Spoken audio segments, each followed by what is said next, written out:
Could it be? Me, your man, Louie T. Welcome to Winners and Losers, Week 14 edition. And took a lot for me to get here tonight. I'm not gonna lie to you, man. I'm tired, man. Work is beating me up. But there is light at the end of the tunnel. This is my final week of work for the year. I've got a ton of vacation, sick days. They don't roll over, so I'm using them all. I do it every year. And I just got to get through to Friday, man. And it's adios, amigos, for the remainder of the year. But getting there is the key. Getting there is the key. And I need a drink. I honestly need a drink tonight. And for all of you out there, cheers. Now, this is not what you think it is. No kind of alcoholic beverage here. This is simply tea. But I am going to happy hour on Friday. Trust me, your boy's getting litty on Friday. But for the time being, we're going to chop it up, talk winners and losers from Week 13 in the National Football League. And I must say, I don't do this very often. I don't shower you guys with praises very often because, one, I'm a hater. Two, it takes a lot to surprise me or to move me. I could become pretty jaded when I'm doing this. I've seen a lot of winning. I've seen a lot of losing throughout my life, throughout my professional football watching career. So it takes a lot to impress me. But I will say, as a whole, you guys impressed me in Week 13. Because I looked at the schedule. I said, this is going to be a rough week. Don't expect as many winners as we had last week. And last week was an easy week. Week 12, Thanksgiving week, easy week. Everybody had fun. Everybody was part of Fiesta. Everybody was having fun. Everybody was picking winners. I said, no, don't think you're going to do that next week. And everybody did it again next week. And in Week 13, it was not as easy as Week 12. It was not as easy as Week 11. You could have easily stumbled in week number 13. And for some of us, for a lot of us, that Steelers game on Monday got us over the hump. We barely made it in. Hey, but we know what it's like to win. And so there were a lot of close games. A lot of you could have easily found yourself on the wrong side of town. Easily could have happened. Couple of wrong left turns. Next thing you know, you're in Losersville. Vikings could have easily lost to the Falcons. Jets should have lost to the Chiefs. Same could be said for Green Bay. You could have easily found yourself in Losersville. Packers needed overtime to beat the Bucks. Jets had a lot of craziness going on in that game. That was a fun game to watch. Easily could have ended up. And I apologize. Let me apologize for my Redskins. A lot of you thought they were going to win. I thought they were going to win. I apologize. I'm sorry. Started your week off wrong. And for that, I sincerely do apologize for my boys' actions on Thursday night last week. I'm not apologizing for their actions anymore. Pick them at your own risk. Pick them at your own peril. But they should have won on Thursday. So I will apologize for the behavior of the fellas on Thursday. That was appalling. That was atrocious. That was disgusting. And again, I apologize for that. But in any event, what's done is done. New week embarking upon us. And I must say, I'm excited about Week 14. I really am. Because we're getting to the end. And now I have to refocus my goals. Because I've gotten to a point now where BE has officially left the building, so to speak. I can't catch him. I want to, but I'm running out of time. I'm not going to catch him. Let's be realistic here. All right. But I want in the top 5, and I'm not too far away from that. I'm within striking distance. And I'm going to tell you, week 14 is a make or break week for me. I'm either going up in flames or I am going to have a beautiful week. Either way, it is going to be epic one way or the other. But week 14 is going to make or break my season. That's how drastic my sheet is this week. So I'm excited. But we'll get to that at the end of the show because I'm making some waves at the end of the show with my picks. But before we can get to week 14's picks, we must look back at week 13 and talk about winners and losers. So let's do that, shall we? Let's do what like we always do here. And before we get to the winners and losers, quickly, you know the routine. If you haven't subscribed to the channel, what are you waiting on? Subscribe to the Louie T Network for more great content in 2017 and beyond. We're changing the game over here. I want you to help us do that by simply hitting that subscribe button. There are a number of social media platforms that you see down below in the little TV screen right there. Okay? All the links to those social media platforms are down below in the description of this video, where you can also find how you can donate to this channel via Patreon or PayPal. Those two links you see in front of you are down below in the description as well. So if you can donate to this channel, by all means, please do. Every single cent that you give helps this channel grow in ways you cannot imagine. Soon, one day, with your help, I won't have to get up here at 11 o'clock at night because I just got off of work not too long ago. You guys are going to help make that possible one day. One day. But in any event, today, we talk winners and losers from week 13. So let's do that right now. And so, we start with winners, and this was a really good week. Like I said, I'm not going to say this to you very often. I'm like a dad that doesn't shower his kids with enough love. More of a tough love approach. I'm really proud of you guys this week.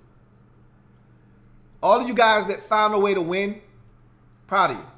You won't hear that come from me very often. This wasn't as easy a week as you guys made it seem. There were a lot of games that were trap games that you could have, look, every hallway's got some crack in it. Don't get trapped in it. You could have easily gotten trapped in a hallway with crack in it.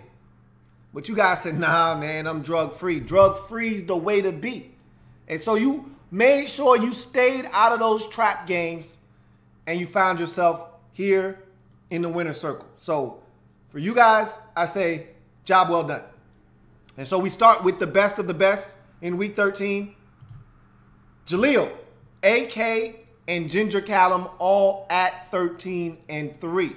So those guys put in tremendous work, and this was one of those weeks where I knew there weren't going to be any 15-1s like we had a week ago, 2 weeks ago, I should say.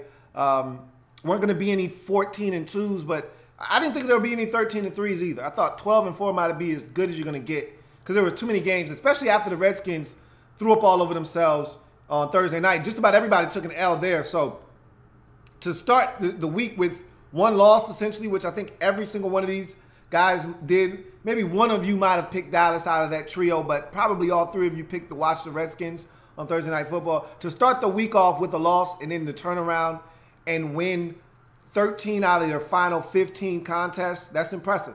And again, in a week where you probably lost the Philly game on Sunday Night Football, which a lot of us didn't see coming. You probably lost a couple of games in there. There were some games that you easily could have, like I said, fall into the trap. What was Atlanta going to do at home versus Minnesota? The Jets easily could have lost, should have lost to the Kansas City Chiefs. There were a lot of toss-up games. I thought the Bucs would take care of business against Green Bay, and they had that game, and they let it slip through their fingers. There are a number of games that could have gotten you in week number 13, and you guys did a great job of avoiding the pitfalls.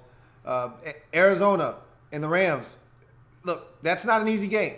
Even though the Rams won that pretty handily, it's family business. Cardinals at home. They just beat Jacksonville. They had a little bit of momentum. I wasn't ready to call that one a straight wash and say, okay, yeah, the Rams are going to kill these boys. All right. Number of close games. I mean, Detroit, getting smashed by the Ravens. A lot of you didn't think that was going to happen. I thought that the Ravens were going to win. I didn't see them putting up 44 points. So, again, a number of games could have gotten you caught up in week number 13. You guys did a fairly good job. New Orleans, Carolina, again, family business. How was that going to go? You had no idea. You probably had a little bit of a sense, but it wouldn't have been that bad of a pick if you picked Carolina and thought they could win that game. So, again, this easily could have been a 9-8 week for a lot of you, and you guys avoided that. So, the best of the week, Jaleel, A.K., Ginger Callum. That's extraordinary right there. I'm especially proud of my man Jaleel. He's had a rough go of it this season at times. He's been really good. At times, he's been really bad. And as a wise man once told me, nothing's as good as it seems, nothing's as bad as it seems. Somewhere in between, reality falls. And for Jaleel, this is one of the highs for him. There's been some low lows for him. Somewhere in between is where you'll find Jaleel normally. Normally, it's not at the top. So this is a big week for him as he goes 13-3 along with Andrew Kim, who is making up ground on the leaderboard. He's right there, man. It's a faint knock, but if I'm you, B.E., I don't answer that door. And Ginger Callum, like I said, another one of those cats. 13-3, not out of the realm of possibility for Ginger Callum, but you can also get a 5-11 from Ginger Callum. It's not out of Ginger Callum's realm. It's not out of Ginger Callum's reach to go and drop a gem on your melon, drop this dime on you, and then come back the next week and funk it up. So it's big boy. That's big boy picking from you guys as we get to the 12-4 group. Vegeta's Dark Side, Ricky Lemmeyer, Squints 1, Carmen Rana, Leo Cease, Mark Vaughn, Vincent Coe, Eduardo O'Neill. So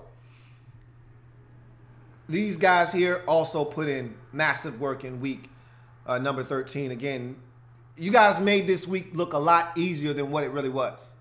And again, there's really no excuse for not getting double digits now. We got a full slate of games now, 16 every week from here on out. There's no excuse to not find a way to get 10. You got a lot of leeway. You can get 6 wrong and still be invited to the winner's circle. So there's really not a lot of wiggle room for me to feel sympathy for anyone, because you got enough room to make mistakes, take some risks, not be Mr. Safe, and still come out with a winning record. And not just, oh, I went 9-7. I'm talking 10 or better. These guys did a really good job of making some picks. Some of them backfired, but they were able to go 12-4. Vegeta's Dark Side has been really good of late. Every now and again, and it'll be 1 week in there surrounded by 7 weeks of good picking. Vegeta's Dark Side has been exceptional of late. Ricky Lemmeyer starting to get it. He's starting to come on. He's starting to figure it out. Will he make up enough ground to be respectable before it's all said and done? We'll see. Again, the guys that got here a little bit later, obviously, there's no way for you to get but so far. But I want to see how far guys like Ricky, guys like J. Cam Man, guys like there's a group of them in there. MJ, Mayer, all of those guys that came right around the same time. Travis B, all of those cats. I want to see how far can they get before it's all said and done. It's a pretty solid week at 12-4 for Ricky Lemmeyer. Squints 1. He's getting hot at the right time, just like his Chargers are. He's getting hot at the right time. He's still in my sights. I still expect to catch him before it's all said and done. But he's making it tough on me. Weeks like this, where he's able to gain another 2 games on me, really frustrates me. But Squints has been making some outstanding picks this season. I cannot tell a lie. He's been pretty good, as has Carmen Rana. Again, I call him the silent assassin. for good reason. He did it again, 12-4. Just a couple of weeks ago, he was like 14-2, 13-2. It's what Camarana does. So no surprises there. Leo Cease also been making some quality picks of late. Every time I look up, Leo Cease is 12-2, 12-3, 13-3, now 12-4. So Leo Cease, also another person just killing it every single week. Mark Vaughn, been much better of late. Started off a little rugged, but he's been a lot better of late, starting to look like Superman for real. Eduardo O'Neal, again, quietly this year, Eduardo's been making quality picks, man. I looked up and Eduardo was in front of me, and I didn't even realize it until I said, damn, Eduardo's been in the 12, 13, 11 range the last 3-4 weeks. Where the hell is he in the standings? I looked up, and Eduardo was ahead of me. I said, well, god damn, when did that happen? Eduardo's been putting in work this year, so another quality week from Eduardo. Vincent Cole took a couple weeks off and then showed up with 12-4 in a week that was not as easy as it seemed. So I'll give credit to Vincent Cole. Even though he's been AWOL, he comes back, and it's like he never left, dropping a 12-4 gem on our melons in week number 13 as we get to 11-5. And a number of these guys here in week 13. J Cam Man 99, Smoking J. Welcome back to my man Sean Mack, BS, T2, Kevin, B Sully. Let's keep it moving. Cloud, Money Miz, my brother Joseph Sharp, the Mister. Huh? Huh? Travis B, BK Soldier, MJ Mayer, RJ West, Big John, Tucktown.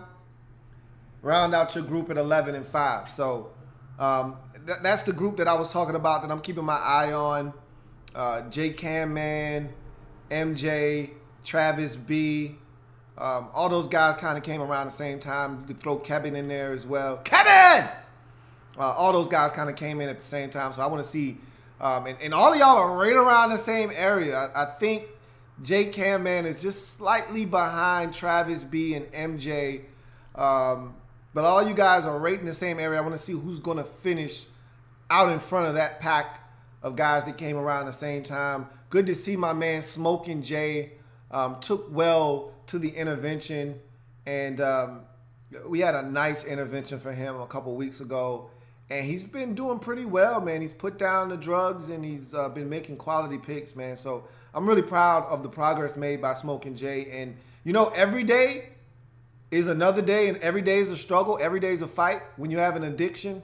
And so I'm just proud of Smoking J for making the picks that he's been making of late, man. And I challenge him to continue to be strong and to continue to make quality picks that will allow him to go 11-5 and remain in the winner's circle. My man Sean Mack was over there playing hero, busted up his ribs, hurt his arm and his hand and all kinds of nonsense. I'm just glad he's okay. You know, prayers went up for the big fella, and it was good to see that he was all right, and it's great to see him back here making picks, man. It's not the same without him. I don't know if he's here tonight or not, but in any event, we're always thinking about my man Sean Mack when he's not here. So just glad he was able to send picks in this week. Wasn't able to do it last week because of his status and his situation. And so it's just good to see Sean Mack back sending in picks and him doing what he does, which is put up gaudy numbers, 11-5 this week for Sean Mack as he's back making his picks. Brown Shoe T2, I've said this all year. I'm going to continue to echo these sentiments. He's been really, really good this year. Really one of the bigger surprises of winners and losers this year is Brown Shoe T2 and his consistent quality picks this year. And he did it again this week. And I'm going to eventually catch and pass him. There are about 5 to 6 guys on my list that I must pass before this is all said and done. And I've got 4 weeks left, counting week 14, to catch and pass those guys on my list. He's one of them. He's not making it easy on me. Again, I wouldn't have it any other way. But I'm going to catch Brown Shoe T2 and pass him. But he's been outstanding this season. Kevin! He's coming on And he's been really good of late as well. And so a lot of you guys who came late, I urge you to just be here on time next year to give yourself a fighting chance. Kevin is one of those guys that had he been here earlier, you may have seen some different results out of him. Same can be said for my man, B. Sully.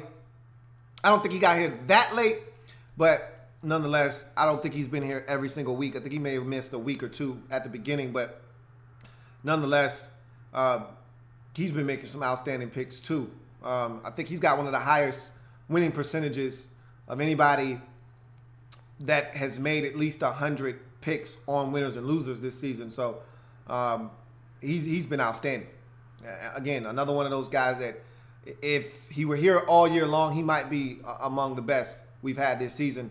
Cloud, up and down for Cloud. 1 week he's down, the next week his head is in the clouds. But this was one of those weeks, head in the clouds. And I want to see more of that from him because winning is that way. And there have been times where he's been going that way. So good to see him going in the right direction. 11-5 for Cloud this week. His Eagles weren't able to get it done, but he was. So that was a good sign that he wasn't relying on them to get him to the winner's circle. Money Miz 14, back to talking trash. Wouldn't have it any other way. And he said he was going to show me how to do it. He finished one game better than me, so I take that as him showing me how to do it. Am I overly impressed? No. But am I ever overly impressed with Money Miz? No. Because next week, Money Miz might go 8-8. So we'll see what happens. Good week for him, though, at 11-5. Got to hold him off, too. He's trying to catch me. And I wouldn't be able to live with myself if Money Miz came from behind and caught me. I just can't allow it. I got to give him the LT stiff arm. Stay behind me where you belong. Joseph Sharp. Brother Sharps. That's my guy.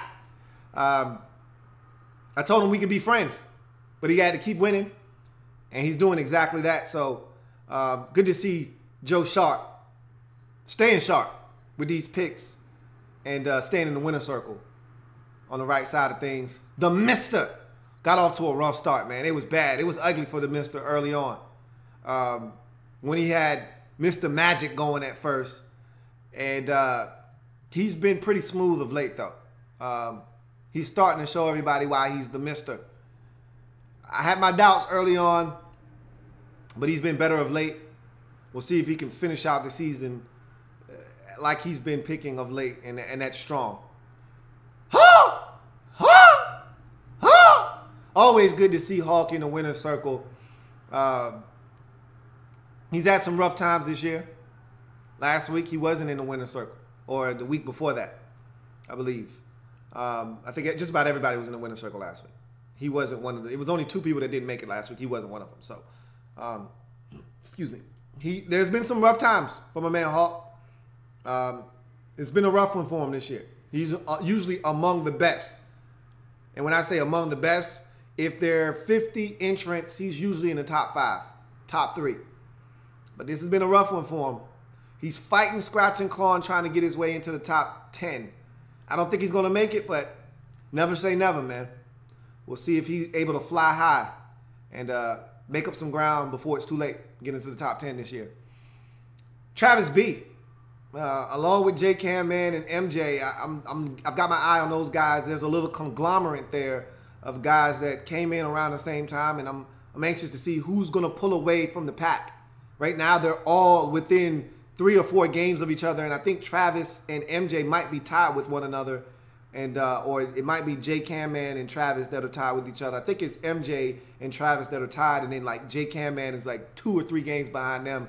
So, in any event, that's a fascinating race within it, in the race itself. So Travis B coming on strong, as is MJ. So is J Cam Man. So I'm anxious to see who's able to pull away from the rest of the group. Another guy came in with you guys, and he just fell the hell off. And he was struggling anyway. And I knew at some point that these picks and winners and losers were going to beat his ass up. And that's MC 8989. He came in right around the same time as you guys. He just couldn't get his act together. He thought he was going to be able to turn it up. And I say sometimes, people think they know, but they have no idea that these games and these picks are going to kick their ass. Beat them up, chew them up, spit them out. And he just wasn't built for this. But obviously you guys are. And so Travis, B, J Cam, and MJ, looking forward to seeing who's going to finish the strongest out of that group. BK Soldier 2010, he's been outstanding this year too. Another guy that I will say I'm pretty surprised at how he's done this year. He's been really good. Really, really good. Surprising. Even RJ West, boy, it was a rough start for RJ. Remember, he didn't know where the hell he was going early on. But he's righted the ship, and he's got a clear focus of where he wants to go, sort of like his Raiders. The Raiders know where they want to go. The question is, can they get there? Same can be said for RJ West. He knows where he wants to go. Can he get there? Weeks like this will help him get to where he's trying to go. See if he can continue to do that. Big John, I've already said numerous times, Big John has been one of the most consistent prognosticators here on Winners and Losers this season. And he continues to show that again with 11-5 in Week 13. Tucktown AZ 88. This is a good week for Tucktown because Tucktown is another one of those cats that will go 11-5 and then go 8-8, go 11-5 again and then go 7-9. So I gotta watch Tucktown, keep my eye on them because I think Tucktown might be due for a funkster next week. We'll wait and see though. I don't want to go out on a limb on that one, but I wouldn't be shocked. As we get to the last of the winners in week number 13.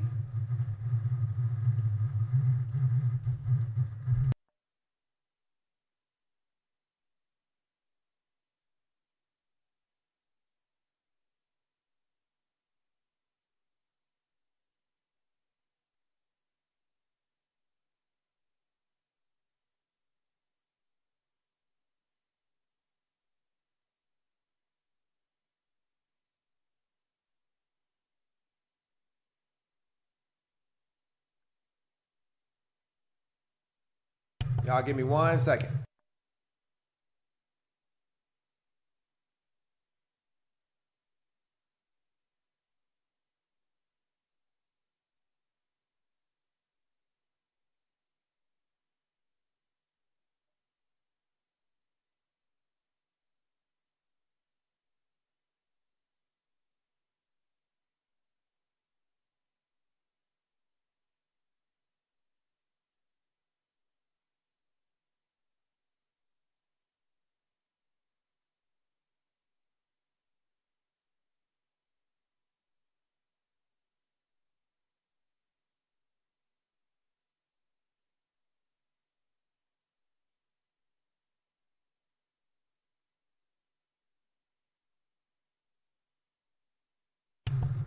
All right.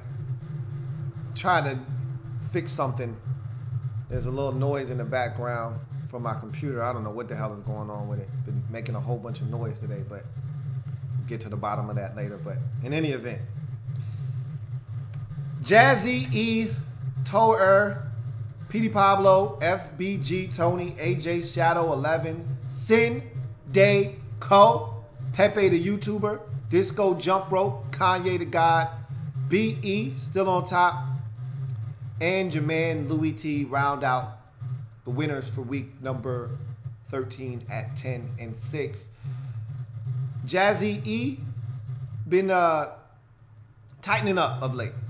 He had a name switch there, and it's been for the best. And I'm hoping that he can finish out the season a lot stronger than he started the season out. Toer is one of those guys. He's going to ride or die with his Packers. That could be his undoing when it's all said and done. But they were able to get it done for him in this week. And had the Packers lost like they were supposed to, he would not have made it. So I could easily see his Packers doing him in at some point and dropping him below the requisite 10 wins necessary to get you to the winner's circle. We'll see what happens. Petey Pablo, normally he's better than this. Normally he's 12-4, 13-3, even 11-5. 10-6 is surprising for me with him, but it's a win nonetheless. FBG Tony, 10-6 for him. He had been struggling. He's been good of late. I think this is like 3 or 4 straight weeks of double-digit wins for him. So it's good to see my man Tones getting back to winning, because for a while there I didn't know him, and it's just good to see the consistency coming back for him. AJ Shadow 11. I think I've missed AJ the last couple of weeks, so it's just good to see him back in general, and to come back and get 10 in a week that wasn't that easy. I'd say that's a quality week for AJ Shadow there. I think he's another one of those guys that came in with Travis B and company, but I don't know if he's been as consistent as Travis B, MJ, J Cam Man, and those guys. So we'll see what the record will reflect for AJ Shadow. 11. Sin Day Co. Luckily enough, he didn't need his Panthers to get him to double digits. Again, it's hard when you're relying on your team to get you a dub, to get you where you want to go. Luckily enough, he had enough equity built up that the Panthers losing to the Saints didn't cost him double-digit victories. He's another guy that's in front of me that doesn't need to be in front of me. He's on my list, and a couple more weeks of him picking his boys when they're not going to win might get me where I want to go in front of Sin Day Co. Pepe the YouTuber, you've got to stop picking the Texans, buddy. You've got to stop picking your boys. They're going to drown you with some of these other guys that I've been referencing. They're going to drown you. You've got, I'm throwing you a life-saving device. Please grab it, hold on to it until help arrives. Stop picking the Texans. They're going to be the death of you if you haven't already died already. Disco Jump Rope. Just good to see Disco Jump Rope on this side of town. Last week when everybody was winning, when everybody was partying, there was cookouts, everybody, it was a block party in the winner's circle. Disco Jump Rope didn't get the memo. He was in Losersville. When everybody went on vacation, even the losers went on vacation to the winner's circle. Disco Jump Rope didn't get the memo. So it was just, look, 10-6, I'm just glad to see him here. Kanye the God, look, man, we've had this battle all year long. Kanye the God has been good. Last week he was really good. He'll be good this week, and next week he won't be good. 10-6, again, much like Disco Jump Rope, I'm just glad to see Kanye the God over here in the winner's circle. It's as simple as that. I'm just happy to see him here. So that's just pleasing to the senses. I hope he stays in the winner's circle, but I can't be sure of that. BE 10-6 is actually a pretty low week for him. He's been really hot of late. I think last week he was 15-1, and so he's been killing it of late, running away with this thing as it seemed. But then he took a step back this week at 10-6, and with guys that are hot on his case like Andrew Kim going 13-3, the gap has been closed. So we'll see if BE, who has been atop the leaderboard for about the last 8 weeks strong or so, if he can hold off the rest of the pack for these final 4 weeks of the season. We'll see if he can do that or not. I'm going to tell him, like I'm going to tell some of these other guys, just be careful. I'm not going to tell him to not pick the Cardinals because I think the Cardinals have a couple more wins in them this season. But just be careful when you pick your Cardinals, man. And I know you love to ride or die with your boys. They're going to sink you as well. And you're going to look up one of these weeks and you're going to be in second place because you continue to be hard-headed. I'm trying to throw you, much like my man Pepe, I'm trying to throw you a life-saving device, man. But look, as you let you tell it, you don't need my help. You're busting my ass right now. So you don't need to listen to me. All right? Look, a wise woman once told me, those who don't hear, feel. I'm not going to say nothing else to you. I'm going to let you do what you do. You've built a lead. We'll see if you can keep it. And then your man Louie T, this to me, week 13 was a microcosm of my season. This is a perfect reflection of what I've done this year. Because I've had weeks where I felt like I picked better than my record reflects. And this is another one of those weeks where I felt like I made better picks than my record reflects. I went out and picked Kansas City in a week where most thought the Jets were going to win. The Chiefs jumped on them 14-0, and that defense reared its ugly head and gave up 38, and they lost that game. I picked Tampa Bay when everybody thought there's no way Tampa Bay is going to beat Green Bay on the road. I picked Tampa. I felt like Jameis Winston coming back was going to give him a spark. It did. He had a huge turnover in that game, but still, they were good enough to win that game. Brett Hundley stinks, and I felt like they had a chance. They were up with a minute left. They allowed the Packers, 2 minutes left. They allowed the Packers to go down, get the field goal to tie the game up, and ultimately run it down their throat in overtime and beat them. That was probably the toughest loss for me to take of the week, obviously outside of the Redskins getting their brains bashed in on Thursday Night Football. But I should have been 12-4. I should have been 13-3. But, you know, sometimes the chips don't fall the way you want them to. And that's been the story of my season. I feel like I make quality picks. I haven't been Mr. Safe Man this year, which I'm proud of because it's easy to be Mr. Safe Man, pick all the chalk picks, and just let those go the way that they're supposed to go.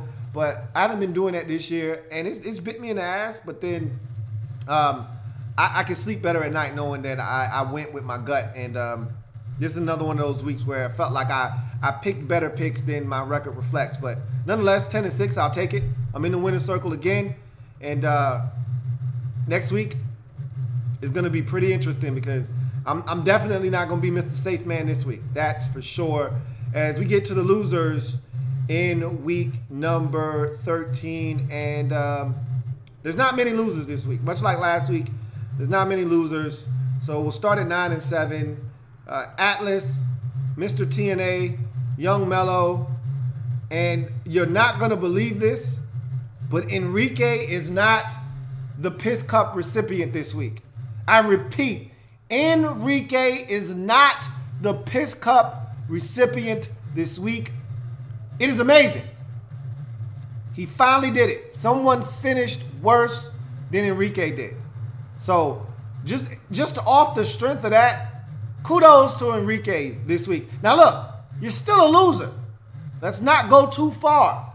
But nonetheless, I'm just happy that you were able to avoid being pissed on this week, man. Maybe you'll dry out. The stench will start to wear off a little bit. You're going to remain pissy for the remainder of the season. I already told you that. But there's enough piss in your name to fill up an entire year's worth of piss cups. So I could ring out your name for days and still wouldn't get all the piss out. So you're going to remain pissy. But it's just good to see that you didn't finish last this week, which is amazing. Young Mello, I'm disappointed in Young Mello just because I told him, get to the gym early, get some shots up before the game starts. That's always been my thing with Young Mello.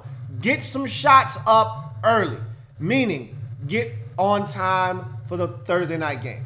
Now, he lost it anyway. He picked the Redskins, lost anyway. But still, when he doesn't get to the gym on time, when he doesn't get to the gym early, get up shots, he usually doesn't win. And he didn't get to the gym early. He didn't get up enough shots. He didn't warm up. He didn't stretch. And because of it, he's 9-7. Disappointed in Young Mello. Get here on time, man. Get here on time. It's really simple. When you're on time, you win. When you're not, you lose. Get here on time. Mr. TNA, he's got to be disappointed. There's been weeks where Mr. TNA has been 12-2, 11-5, 11-4, and he's complaining about not being better. So I know 7-9 doesn't sit well with him. He's been really solid since coming on board. He got here pretty late, and he's been really solid. And this is by far, in a way, his worst week on winners and losers. So I know he's not happy about his performance this week. We'll see if he can be better in week number 14. And Atlas, remember, this is the same cat that went 3-11 and changed his name to 3-11 Atlas at one point this year. We went through a number of names with Atlas, from DW2 Elite Atlas to 3-11 Atlas to just Atlas. We tried just Atlas because we thought it was going to improve his psyche and give him an edge. You see where he is this week. So obviously that has not worked. But Atlas has been better. But again, he's still Atlas at the end of the day. And that means you're going to get weeks like this from Atlas. But all of you guys take solace And I'm not one to point at somebody else and say, hey, we're not as bad as that guy, because that doesn't make you that much better. You're still sharing and occupying the same space, but you're just not in the worst part of the neighborhood. Your part of the neighborhood isn't terrible, but it isn't great either. This is always the worst part of the neighborhood, and that's when you get the piss cup. And at 8-8, sad to say, my man J Moo went 8-8, and he's going to be your piss cup recipient this week. 8-8, not terrible, but I mean, in a week where everyone found a way to navigate for the most part and get double digits, my man J Moo wasn't able to do so, so that's a little disappointing. But in any event, J Moo struggled this year. I told you I had two dudes on the left and the right of me for the past couple years that they would ride with my road dogs. It was Tones and J Moo. And Tones is back now. I can look to my right and see Tones. Unfortunately, when I look to my left, J Moo's still not there, man. And I don't know if he's coming back this year, man. And like I said before, man, I just want to bring the good times back, man. I just want to bring the good times back. And for J Moo, I don't know if they're coming back or not, man. But we'll see. 8-8, though, not good enough. Piss cup for J Moo this week. I expect he'll bounce back in week 14 and be better. So with that being said, here are your overall standings after 13 weeks of football here on Winners and Losers. Enjoy.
All right, so I think I fixed that annoying problem that was causing all of that ruckus in the background.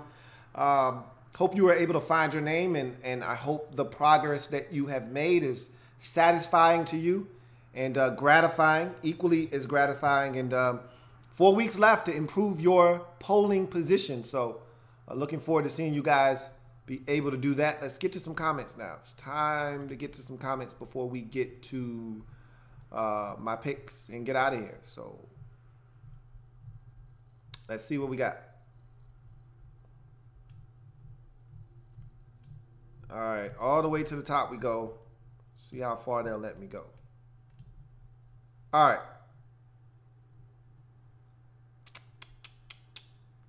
FBG Tony says, come on, bro. Late again. LOL. Psych. Nah, it's cool. I went double digits anyway. Hey, man. I thought about not coming up here, man. I ain't gonna lie to you. It was late. I knew it was 11 o'clock on the East Coast already when I started to put the stream together. So I was already, doubting whether I wanted to come up here or not. Technically, I was late, but I wasn't late. I could have set the stream for 11:30, but I didn't want to do that. Just put it for 11. But I wasn't ready to go on at 11. I knew I wouldn't be ready to go on at 11. But in any event, what up, Ree? Hanging in there, bro. Just trying to get through these last 2 days, man. Ricky says, what's up? What's good with you, Rick? Not much, Chief. B says, I picked the Cardinals. We lost, but your boy still got 10 wins. Barely got 10 wins. But it's always good to know that you could pick your squad, lose the game, and still get 10. Much like my man Sindeko was able to do as well. John Perez says, the great Louie T is finally here. Hope the Redskins can get a win over the Chargers on Sunday despite our playoff hopes looking slim. Yeah, I mean, I've already counted us out of the playoff race, even though mathematically we're not eliminated, not making the playoffs. FBG Tony says, Week 14 is even tougher. A lot of weird games and whole-ass, bum-ass teams playing one another. Pepe, the YouTuber, says, man, the Chiefs fell hard, off a cliff. He says, man, the Chiefs fell off a cliff and hard. Yeah, they did, but the beauty of it is they could be Wile E. Coyote, man. They can run off the cliff, look down, realize they're over the cliff, fall straight down, fall face first, get up, and still get a chance to win the division. So they've got a chance, despite all of the bad misfortunes that they've suffered over the last 2 months of the season. They've got a chance to turn it all around by winning a game this week against the Raiders. That could be the one game they need to turn things around. They've already beaten the Chargers. They can't afford to be swept by the Raiders. That's the one team right now that they should be most fearful of, because that's the one team that has a chance to sweep them. The Chargers, they beat them already. So even if the Chargers beat them the second time, they'll have a split this season, and they might still be able to win the division even if the two teams remain tied at the end of the season based off of their divisional records. We'll see, because remember, the Chargers started out the season pretty rough. They lost to the Broncos when the Broncos were a good team. Meanwhile, the Chiefs are probably going to sweep the Denver Broncos if they haven't already done so. So just looking at it that way, if they find a way to beat the Raiders and they find a way to beat the Chargers, even if they lose to the Chargers, they've already beaten the Chargers once. They would have beaten the Raiders, and if they sweep the Broncos, that's 4-2 in the division. I think the Chargers have already lost to everyone in the division once, with the exception of the Raiders. And if the Raiders are able to get them, they'll be 3-3 in the division. So, again, with all of the misfortunes of the Chiefs, they still got a shot. Reese says, Lou, they're saying Mike Smith is a hot head coaching candidate. The hell? The man seemingly forgot Julio Jones plays for the Falcons, and he's going to be a head coach. Look, you know how it is with these retreads, man. You take a year off, and all of a sudden, you know, your name starts ringing out in the streets. And there are going to be a ton of head coaching vacancies. And there may not be enough hot coaching candidates. Like last year, there are a lot of young guys that hadn't been coaches before that a lot of people were interested in. Kyle Shanahan, Sean McVay, Vance Joseph, just to name a few of first-time head coaches that a lot of people were impressed with. They got opportunities. Sean McDermott was a first-time head coach, so he was another coordinator that a lot of people were high on. So I don't think there are a lot of those floating around the league this time around. So you might get a couple of retreads, getting an opportunity to do it again and see if they can be better than they were the first time around. So we'll see. I know you can't stand Mike Smith. That might be your way of getting him out of there. You know, you want him out of there so bad. If he doesn't get a head coaching job, he might be your coordinator again next year. You need to be praying that somebody gives him a head coaching job to get him the hell out of your situation. FBG Tony says, should they, the Washington Redskins, don't do that. Get smacked for such bullshit. They played like trash. We did. I was thoroughly disappointed. That was one of the worst losses of the season. We've had some gut-wrenching losses this year, but that by far and away was the worst, just because of the opponent, the expectations, what was on the line and at stake, and how we went out and played. So that was pretty bad. John Perez says, Grizzlies finally snapped their losing streak to the Wolves, but lost to the Knicks by 1 point tonight. They lost by more than one tonight, but we stink. I don't even want to talk about basketball. Patrick Avellino says, I feel like the entire NFC is going to be watching Eagles at Rams. There's some good games in Week 14. Panthers, hosting the Vikings is a hell of a game. I think the best game of the week might end up being Thursday Night Football, Falcons hosting Saints. So there are a lot of good games in the NFC, a lot of good games overall. How about that Seattle-Jacksonville game? That's one worth watching as well. There are a lot of good games this week. FBG Tony says, Enrique should be banned from picking games forever. You hear me, Lou? For damn ever. He's worse than Atlas. Hey, look, man, he wasn't the worst this week, man. Y'all cut Enrique a little bit of slack, man. We didn't have to give him the treatment tonight. He found a way to stay out of last place. Even if only by a game, he found a way out of last place this week. John Perez says, hey, Lou, what do you think of college football playoff matchups and bowl games? Your Notre Dame Fighter Irish should get some matchup with my LSU Tigers in the Citrus Bowl. Going to be a good one. We're going to lose to LSU. I think the last time we played LSU in a bowl game, I think we were able to beat them, but that wasn't a good LSU team. This LSU team is actually pretty good. Outside of that loss to Troy, they've been really good this season. They're going to smoke us. They got way more talent, more athleticism than we do. And you've seen every time we've played a really good team this year, gotten our ass whooped. We got beat up by Miami. We got beat up by Stanford. We're going to get beat up in that game. I think the college football playoffs, they got the right 4 teams in there. It's going to be – I love the fact that we're getting Clemson, Alabama again for the 3rd straight year. That's turning into a little bit of a rivalry, so I love that. And I'm just glad Ohio State didn't get in because they were going to get in and get their ass whooped like they did last year. And I didn't want to see that. I didn't want to see them lose to some team 34-13. I didn't need that. So keep them out of there. Alabama was the better team, even though Ohio State might have had a better resume. They gave up 55 points to Iowa. Like, no way they needed to get in.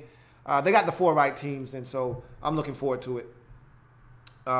Reese says, Lou, from what I'm hearing, we're putting Doug Martin right back into the starting lineup, even after what Peyton Barber did versus Green Bay. The hell. Dort Cutter just can't quit this guy. I thought that we would see more. And look, we might still see more of Peyton Barber. He just may not be starting the game, but they have to recognize what he did in that game. Granted, the Packers aren't very good on offense or defense for that matter, but neither team could stop the run in that game. He went over 100 yards rushing. He was also your leading receiver in the game. He's got to get more touches. He's got to get more snaps. He's got to get more looks. You've got to think that despite him potentially not starting at home versus Detroit this week, he's going to see the ball more. He's going to see the field more. That's what I'm going with. That's what I've got to believe. John Perez says, were you surprised by how better the Chargers got after starting 0-4? No, not really. Because they were playing close games. They were in games. They just didn't know how to win. But they've been better. But the only reason we're talking about the Chargers right now is because of how bad the Chiefs have been. Had the Chiefs just been mediocre and not god-awful right now, we wouldn't be talking about the Chargers at 6-6 because they still would be on the outside looking in. Now that the Chiefs have been as bad as they have been and allowing the Chargers and the Raiders to get back into that divisional race, all of a sudden now the Chargers are hot. But they still got a long way to go in my mind. But I'm not surprised because they were playing competitive football all year long. They just weren't winning close games. BE says, I'll answer the door to anyone and say, nah, fam, first place is mine. Go next door to second place. Well, hey, you better tell that to Andrew Kim, man. AK is right there. John Niner says, should I start Jimmy G versus the Texans or bench? Start him. They're not good. They're banged up on defense. Start him for sure.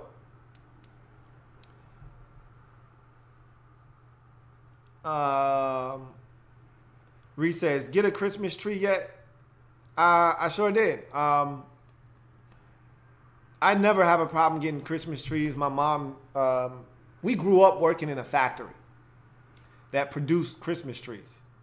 So we've never had Christmas. I'm not a real Christmas tree guy. I'm an artificial guy. I don't want the mess and the hassle of cleaning up a bunch of pine needles. I've always been an artificial Christmas tree guy. So, and plus they're not as high risk to catch on fire. I'm good with my artificial Christmas tree. Yeah, I got my tree up. We decorated it. Looks good. Still got a couple more things I want to do to it, but yep. What about you? You got your tree up? John Niner says, you think the Niners should draft Saquon Barkley? Well, he put out a statement today, says, hey, I don't know if I'm coming out yet. Normally when you say that, you're coming out. But I don't know. After the way Penn State's season went this year, having been ranked as high as, what were they, number 4 this year, maybe even as high as number 3. I think they got as high as 4. He feels like there's unfinished business at Penn State potentially. He may want to play in a playoff before he leaves. So don't count him as a guy that's going to be in the draft quite yet. The Soundwave 92 says, can't believe Roger Goodell got a $2 million extension. Shaking my head. Dude is a puppet, yet NFL owners have difficulty giving up $10 million for charity that the players support. It's funny because everybody always says, what does Marvin Lewis have on Mike Brown, the owner of the Bengals, because he still has a job? I'm saying, what the hell does Roger Goodell have on these NFL owners? He's got to have something on these boys, because I know he's done some good work for them, and he's pulled the wool over the players' eyes, and he's gotten the owners in a favorable position right now. But guy's horrible. He's terrible. The players hate him. There's going to be a strike in 2021 because they absolutely hate Roger Goodell's guts and hate his business practices. There's gonna be a strike. There will not be professional NFL tackle football unless we have non-professional tackle football players, scabs as they call them, playing in the games. There will be replacement players in 2021 if we're watching football because they're going to strike. It's amazing that he got a $200 million deal. It's crazy. When I first heard what he was demanding, he's like, I want $2 million. I want $50 million a year. I want a private jet for life, along with health insurance for life. Like, bruh, you making $200 million. Why the hell are you talking to me about free life insurance? Man, if you don't get your own goddamn life insurance. But he got it. Brandon Sullivan says, been picking every week since week 6. Missed 5 weeks and still climbing that leaderboard like it's nothing. Hey, you've been putting in work, man, I must say. Pepe the YouTuber says, hey Lou, can you catch a ball and run some routes? If so, then my Texans need literally anyone at the receiver position. Hey, I can still go, man. I can still go. You get me a ticket out to Houston, and I got to get into shape, though. That's the problem. I haven't stayed in game playing shape, but the hands are still good. They still money, man. I can still break a dude off at the stem of a route and separate. I just don't know if my body is in the state that it needs to be. Mentally, I'm not where I need to be to take them shots over the middle of the field like I was when I was a young pup. But I can still move. I can still break a dude off. I can still go and get it.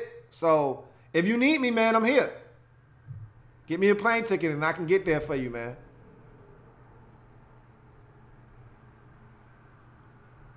Reese says, will another head coach be fired in season, Lou, or will teams wait until Black Monday? I think everyone else is going to wait until Black Monday. There's nobody in imminent danger of being fired with 4 weeks left in the season. I think everyone else is pretty much safe. And if Ben McAdoo didn't do what he did, he wouldn't have gotten fired either. He made a rash decision and I think he wanted to get fired. I really think he wanted to be put out of his misery. And the only way he saw that he could still collect a check and not have to deal with the shenanigans that was going on in New York was to bench Eli Manning. He did it. He got what he wanted. He's still getting paid. But I don't think anybody else is going to get fired. Excuse me. Until the season's over Squints1 says, are you riding with your boys this week? You have to stay tuned to find out. FBG Tony says, I've been better since the name changed. This is the real Tones. Didn't know who or what that imposter was earlier in 2017 season. I'm just glad my man's Tones back, man. Like I said earlier when talking about my man J Moo, I just want to bring the good times back, man.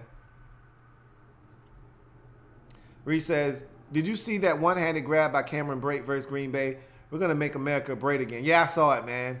It's always good to see Cameron Brate making plays. He's still one of your better pass catchers on that football team. Despite Deshaun Jackson coming over, Mikey in the lineup, still Cameron Brate seems to be the guy that Jameis looks for when he gets into the red zone. P. Pablo says, nope, he's not talking to me. See where we at. FBG Tony says, "What J Moo? What the F, bro? I don't know, man. I don't know if J Moo knows what's going on right now." Reese says, "Do you still think Eli will leave, Lou, or will he stay now that asswipe McAdoo is gone?" He might stay, man. I mean, it just depends on the new coach. I think Steve Spagnuolo, or I don't even know how to say his last name. I need to hear how he actually pronounces it, because we've been saying Steve Spagnuolo. It's something like Steve Spagnuolo or something like that. But in any event, Spags, let's just go with Spags. He might actually get that job full term. He might actually be the interim now, but I could see him being hired as the head coach of the Giants, because they love Spags in New York. You know, he's built up so much equity after that Super Bowl win in 2011. I can see Spags getting that job full time. So if Spags stays on, Eli could stay there. I could see that happening. See what we got. All right. Enrique says, laughing my ass off, J Moo did worse than me, deserves to have his name in yellow for the rest of the season. Nah, he ain't done as bad as you, Enrique, man. You piss cupping it for the rest of the season, man. But I'm just glad you didn't finish in last this week. Good for you, man. Vegeta's Dark Side says, I'm coming back to kick people out of that top 10 spot. You do what you got to do, man. Long as I'm not one of those dudes you kick out, do what you got to do, man. I'm not in there right now, so I can't talk to you. I'm at 11. I'm just outside of the top 10, but I'm gonna make my way in, and once I get in, I'm doing damage, serious damage. B. Sully says, in the top 35 in only 8 weeks. Andrew Kim says, you may see a new winner next week, LOL. 2 games is too close for comfort. A lot of pressure for this week. We're going to see if he can hold you off, man. That was a big week in week 13 for you to close the gap. MJ says, me and Travis B neck and neck moving into the top 50. Hey, I told you, y'all are coming on, and I'm anxious to see how you guys, and don't count J Cam, man. I think he's like 3 or 4 games away from you guys. That little conglomerate, I'm going to keep my eye on you guys and see how you guys do to finish up. Ricky L says, started about the same time as Brandon Sullivan, and I'm number 35. I'm coming for you, Lou. You're not catching me. You're too far behind. You're not catching me. You don't have enough time. John Perez says, any chance Clowney can lead the league in sacks? I still have faith in him, even when people were calling him a bust, and my faith paid off. I don't know. I don't think he's going to lead the league in sacks. DeMarcus Lawrence, I think, is going to end up winning that thing. But you don't want to count out Clowney, but I don't even know how many sacks he has this season, but he's the only guy they have to get pressure on the quarterback. So if I'm a team playing the Texans, the one guy that I won't let wreck my game plan is going to be Jadeveon Clowney. If I've got to double him on every snap, then I will. But he will not wreck my game plan if I'm playing the Houston Texans for the remainder of the season. So I don't think Clowney's going to be able to do it. But I've seen Clowney win some matchups where I'm like, how could you let Clowney get in there when they don't have anybody else? John Niner says, you think Solomon Thomas is a bust? No, I mean, he's a rookie, man. You can't call him a bust after 1 year, and the year's not even over yet. No way. John Perez says, why the hell did Roger Goodell get an extension when he even wasn't even deserving of one. Obviously, the owners thought he was, and that's all that matters. It's not what the players think. He's not. What we have to remember, he doesn't work for the players. He works for the owners. And as long as they think he's doing a good job, and for them, they're making a ton of money. A lot of the things in the last CBA went the way of the owners. So in their mind, he's doing a great job, and he's fighting for them. He's going to bat for them. So everything that goes wrong with the league, usually he takes the blame for it. They feel like he's doing a great job, so he got the extension. Kevin says, so much for a hard week. I'm on a roll. Should have came in early, and I might have been ahead of you. Maybe. It's possible. But nonetheless, you did it. And because of that, I feel good about saying you're not ahead of me. Ricky L says, Redskins played so bad, he decided to do a video on mute on purpose. I'm glad that video was on mute. It wasn't on purpose, but I'm glad. I said some pretty outlandish things that first video. So I'm kind of glad it was on mute, because had it not been on mute, I'd have pissed some people off. Oh, John Perez says, any chance the NFL gets a work stoppage in a few years? Yeah, I already talked about that. Soundwave says, man, you killing the Buckeyes fans with some fire there, but you're right. They would have been getting beat hard this year. Nobody wanted to see that, man. Keep your ass out of the playoffs with that nonsense.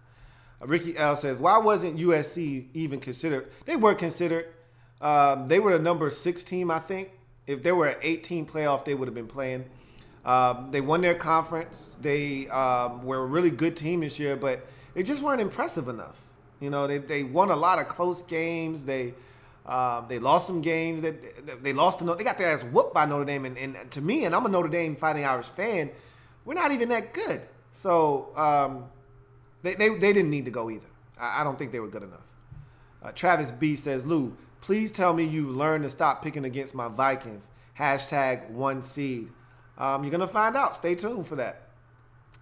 John Perez says, who's the better rookie running back, Kamara or Fournette? I think Fournette is better because he's a bruiser who can bowl over defenders, and his pass catching has improved. To me, it's not even close. It's Kamara right now. His ability to be a dual threat out of the backfield has just been a game changer for the Saints. He's going to win Offensive Rookie of the Year.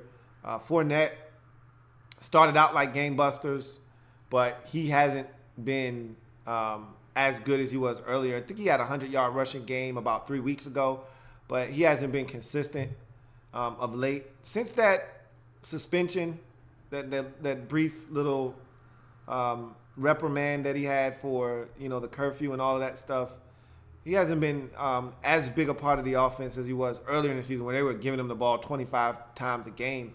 But to me, Kamara right now is by far and away the best rookie in football. Soundwave says, straight up, man, like these owners are fooling themselves if they think this league can continue to be the top sport. Wake up call is long overdue. I mean, it's pretty hard to mess up what they've got going, but if they're not careful, they could wreck their brand. College football is a very, very popular product right now, and it is rising in the U.S. Basketball is sneaking up there too, but college football is number 2, and it's not close. Basketball is a distant number 3 to college football, and I think college football is closing the gap between themselves and professional football. But as far as the professional sports are concerned, I think the NFL is still by far and away number 1 over all the rest of the professional sports in the U.S. John Niner says, Royce Freeman, do you think he could be a sleeper in this upcoming draft? Maybe. I got to watch more tape on him. He was impressive early on in his career at Oregon. If we're talking about the same guy, I think we're talking about the same guy. Haven't been that impressed with him over the last couple of years, though, so we'll see. John Perez says, what are your thoughts on Jimbo Fisher bailing on Florida State for Texas A&M and DeAndre Francois calling him out afterwards? I mean, you know how that goes. A coach, the one thing you hate about college athletics is that You ask these players to commit to a university, but you don't hold the coaches to the same standard. Look, he did what he thought was best for him and his family. After a rough season, and they really haven't won since Jameis left. And he saw the writing on the wall. He saw an opportunity to get out of there. So he left. I'm not mad at him. I'll never question a man for improving his situation, his family situation. Look, college football is tough. And when you coach at a school like Florida State, those boosters can be brutal. You start losing games, they start looking for somebody to blame. You're the fall guy. They get your ass out of there, and now you're looking for work. He beat him to the punch. Francois went down against Alabama in the first game of the season. Their season went with it. He didn't want to hang around and wait to try to build this thing back up. I'm not mad at him. Players are always going to call out coaches for doing the one thing that they preach to the players, which is loyalty. You sign up, we need you to give everything you've got to the program because we're giving you this scholarship, yet the coaches don't hold themselves to the same standard. It's a double standard. Players get mad about it, but it is what it is. It's always going to be a part of college sports. These coaches are always looking for the next come up. And he got his come up, and he bounced. Not mad at him. J. Cam Man says, next week may be rough for me. I picked a lot of road teams, but I got to go with who I think. You were right. I'm 2 games behind. I knew you were rated up in there somewhere, so I want to see how you do with those guys, man. Pepe the YouTuber says, do you think CJ Fedora should consider retiring after taking another concussion and landing on the IR again? Health over football. I think this is his 3rd concussion this year. I think it's time for him to call it quits, man. Can't keep having these concussions in 3 in 1 season. That's enough. They put the other tight end on IR. He got 2 concussions. What's up with these Texans tight ends getting concussions? I'm putting it on these quarterbacks, putting them in these positions to get lit up. See where we at now. J. Cam Man says, what are your thoughts on Detroit? They are 6-6. I can't figure them out. A lot of 6-6 teams, actually. Detroit is on the decline. Stafford hurt his hand versus the Ravens.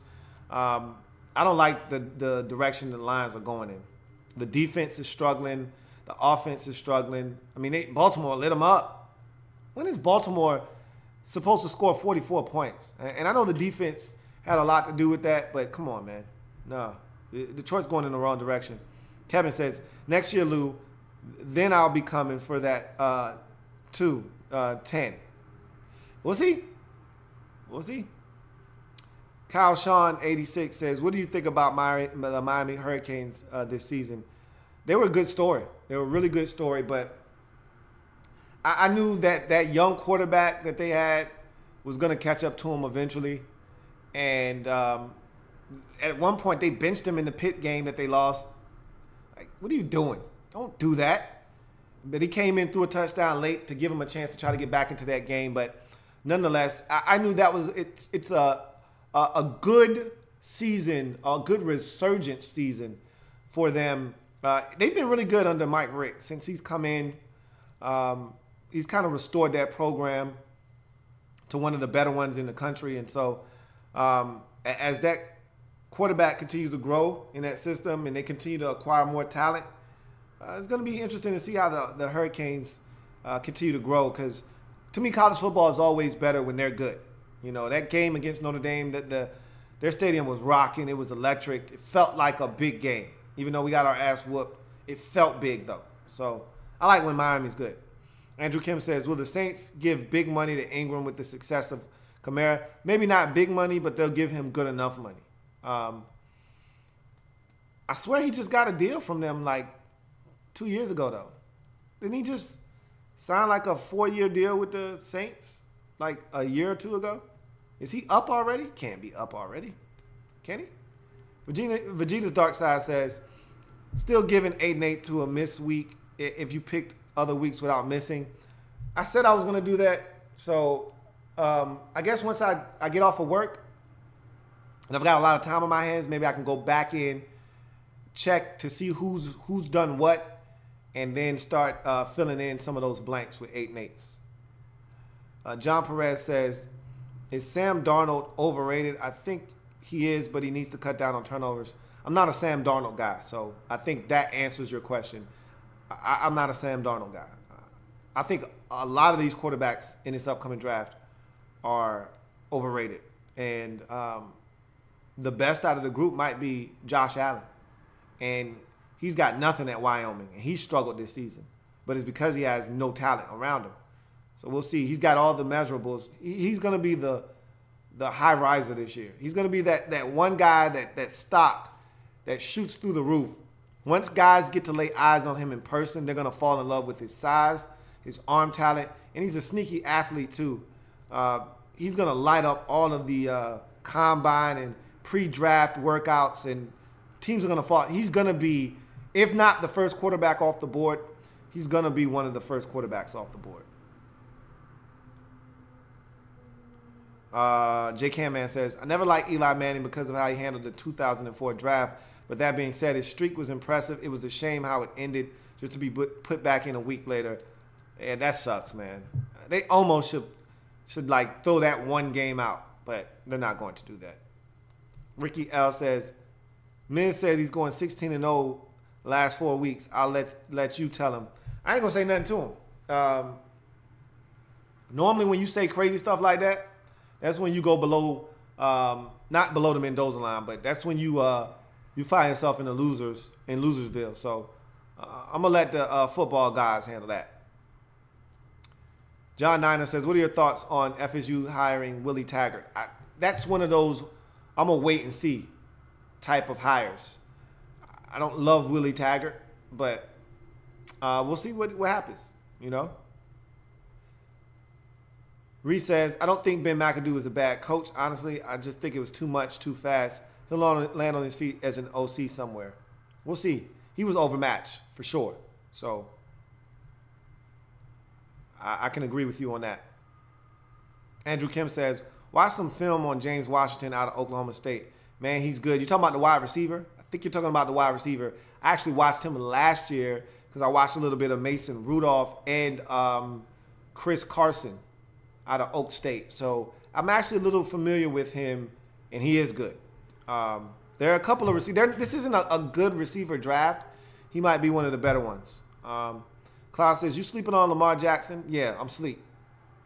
My alarm ain't go off yet, so I haven't woke up. So we'll see what happens. In any event,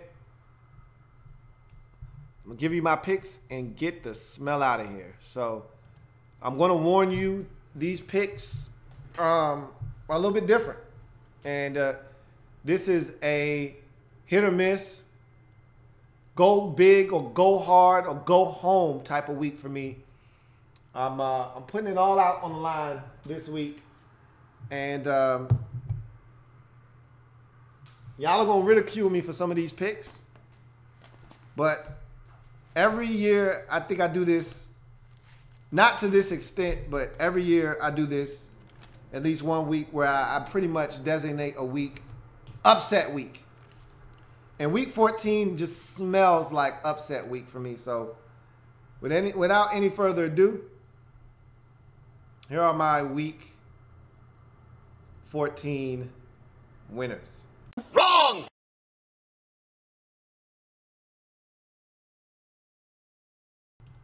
So, let's start on Thursday night. New Orleans at Atlanta. This one for me is a toss-up. I think the Falcons, I still believe in the Falcons. Despite the loss to Minnesota, that's a really good Vikings football team. For some reason, I still think the Falcons can not only win this game, I think they can still win the division. Although I don't see them going to New Orleans and winning, I do, however, see them beating New Orleans at home. I'll take the Falcons on Thursday to get my week started in the right way. Indy at Buffalo. This is an ugly game. Indy could easily win this game. Tyrod Taylor sustained a bruised knee in the loss to New England. He's day-to-day. Don't know if he's going to play. God forbid they got to start Nathan Peterman after what he did the last time. But they're all kinds of banged up, are the Bills. They could lose that game, but I'm not messing around with the Colts. I'll take the Bills there. Minnesota at Carolina. one thing I can say about the Vikings is that they own the Carolina Panthers with Cam Newton at quarterback. Last year they went in there, found a way to win. I think they got a punt return for a touchdown from Marcus Sherrills en route to like a 20-10 victory, 24-10 or whatever. I could see them going in there, playing good defense, moving the football. That Panthers defense, it's good. It's not as good as everybody says it is. I can see Case Keenum continuing to play quality football, that defense shutting down the Panthers offense and winning that game. I'll take the Vikings on the road to win that game. Chicago at Cincinnati. The Bears may not win another game this season. They stink. John Fox is probably going to get fired at season's end. Cincinnati's not a bad football team. You saw them on Monday almost pull off the improbable upset over the Steelers. They were in that game. They should have won that game, but they didn't. They'll win this game, though. I'll take the Bengals at home to beat the Bears. Green Bay at Cleveland. How long has it been? 6 or 8 weeks since I suspended the Browns from my sheet indefinitely. They've been playing much better of late. Deshaun Kaiser has been playing much better. I thought his last 3 games have been his best 3 games of the season, despite some mistakes last week against the Chargers. You can't roll out of the pocket and chill. That's not allowed. Joey Bosa had to show him that that's not allowed. And then he threw a pick late in the game to pretty much seal their fate. But they've been playing better football of late. The Packers, they're 1 game away from Aaron Rodgers coming back. If they can just win this game, get to 7-6, they will set the stage for Aaron Rodgers to return, possibly run the table, get to 10-6, and maybe, just maybe, the Packers can sneak in the back door of the playoffs. All they have to do is find a way to win this game. And it's not going to be easy, but they should be able to get it, right? Right? Wrong! I'm not effing around with the Green Bay Packers this week. I don't like their quarterback, Brett Hundley. He stinks. This Browns defense is better than you think. The Browns are playing much better football, and they're going to beat somebody. Why not the Green Bay Packers? I'm taking the Cleveland Browns to beat the Green Bay Packers. My first of many upsets in Week 14, which I have dubbed Upset Special Week in the National Football League. And so we'll see if that comes to fruition. San Francisco at Houston. Houston is all kinds of banged up. They're probably the better team here. Nacho Man Tommy Savage hasn't actually been playing that poorly. I've actually been pretty impressed with what he's been able to do of late. And so I think they could probably win this football game. They should be able to win this football game, but they've got a ton of injuries. But normally, a 49ers team that has struggled to find ways to win this season, I don't expect them to win. I should pick the Texans, but Wrong! I'm not picking the Texans. I'm taking the San Francisco 49ers. Jimmy G has something to him in San Francisco. The Texans, as you heard my man Pepe say earlier, they're struggling with injuries right now. They are all kinds of banged up. I think the 49ers can get that one on the road. Another upset for me, taking the 49ers. As we go to the next game, Cowboys at the Giants. Cowboys just need to survive the next 2 weeks without Zeke Elliott. They're at the Giants, then at the Raiders. 2 very winnable games after the destruction of the Redskins on Thursday Night Football. Maybe they've gotten their mojo back. That offensive line looked really good. But this is a Giants team. They fired McAdoo. They're reinserting Eli Manning into the starting lineup. What does that mean? I don't know. Don't ask me. The Cowboys look damn good running the football. Alfred Morris destroyed the Redskins. That offensive line, they're back intact. You'd like to think they should be able to do the same thing. No Janoris Jenkins. The secondary should be able to be exploited. So this looks like a Cowboys win, right? Right? Wrong! I'm not messing around with the Cowboys this week.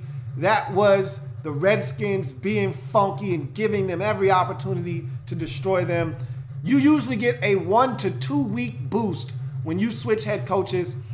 Spags is going to come in there, amp up that defense. They're going to want to play hard for him. They're going to want to get him the job as the new head coach long term. Eli's going to come in. They're going to want to play hard for Eli.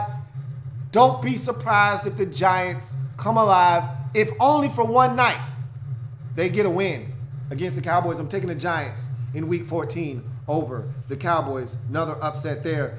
Oakland Raiders at Kansas City Chiefs.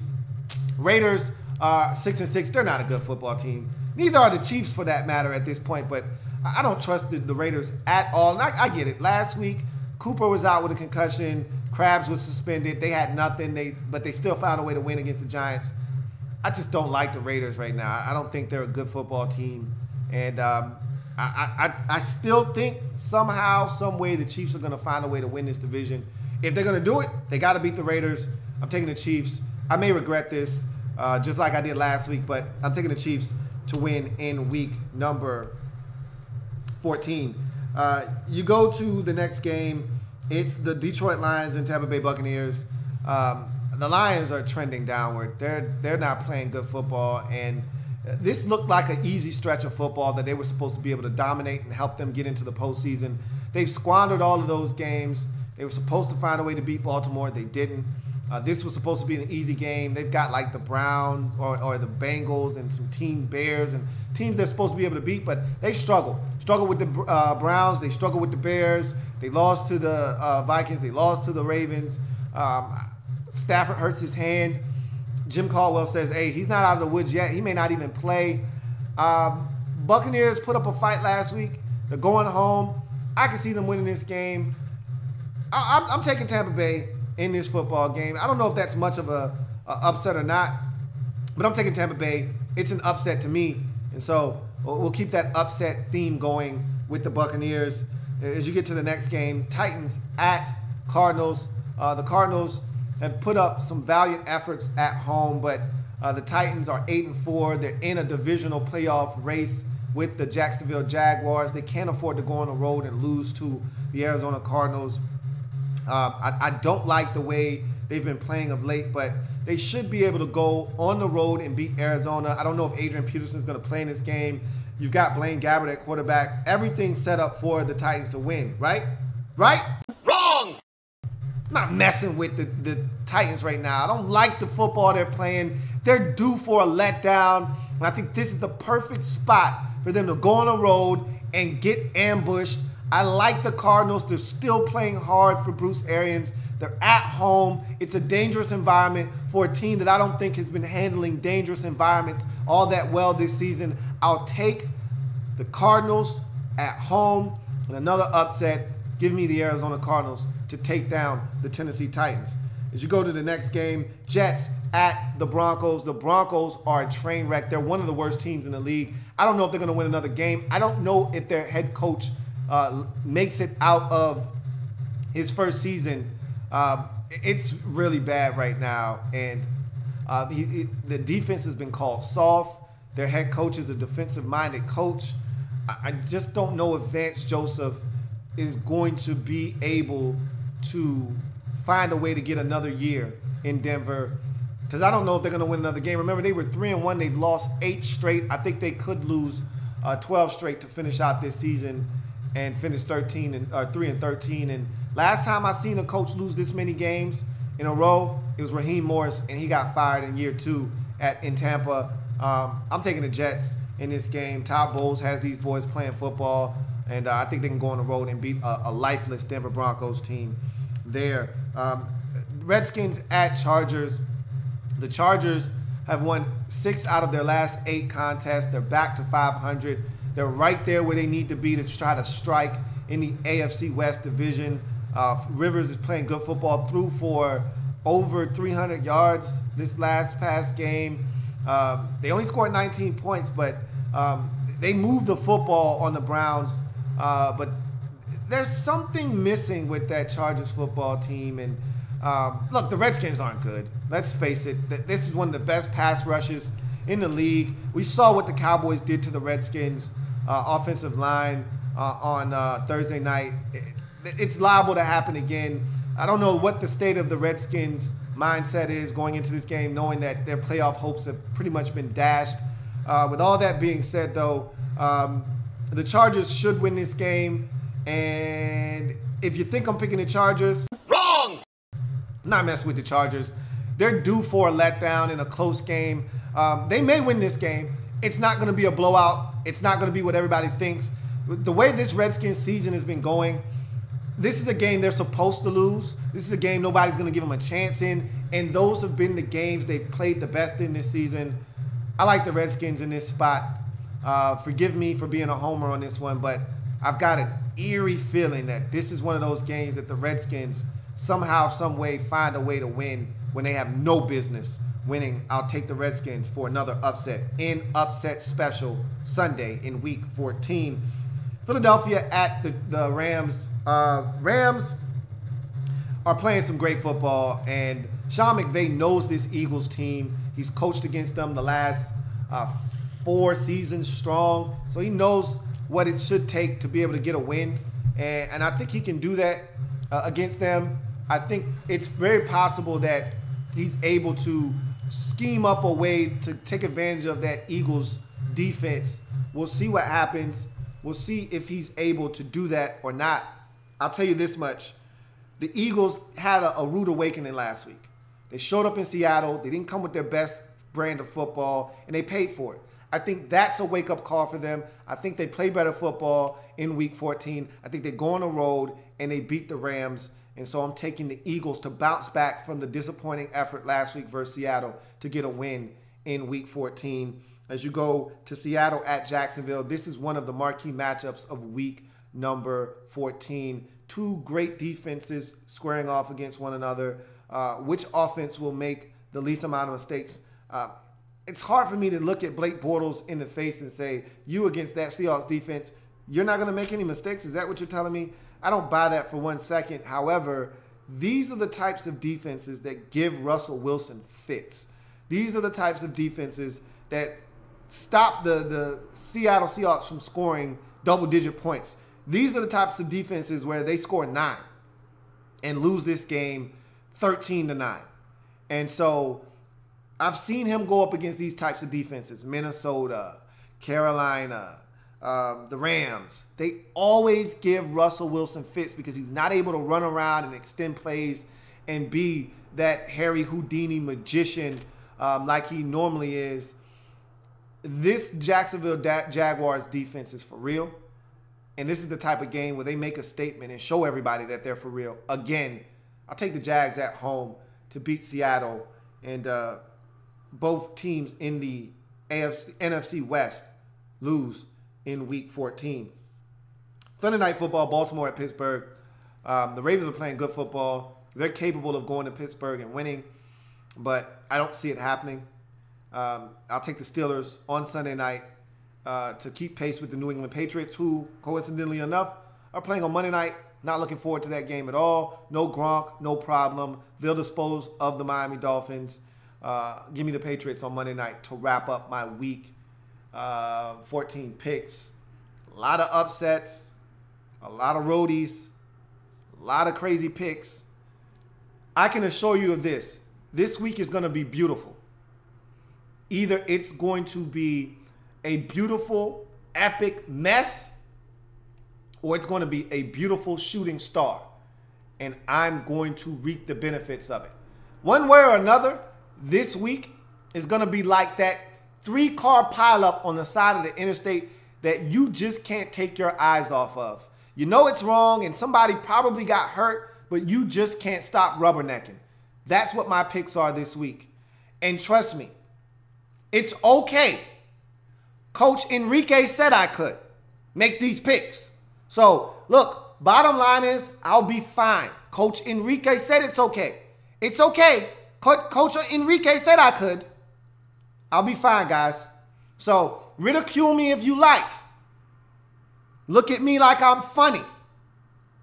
But we'll see who's laughing come next week. Either I'm in the winner's circle and I'm killing you jive time turkeys, or I'm in Losersville and it's bad. I could be under 500, under the Mendoza line. But I'm willing to take the risk.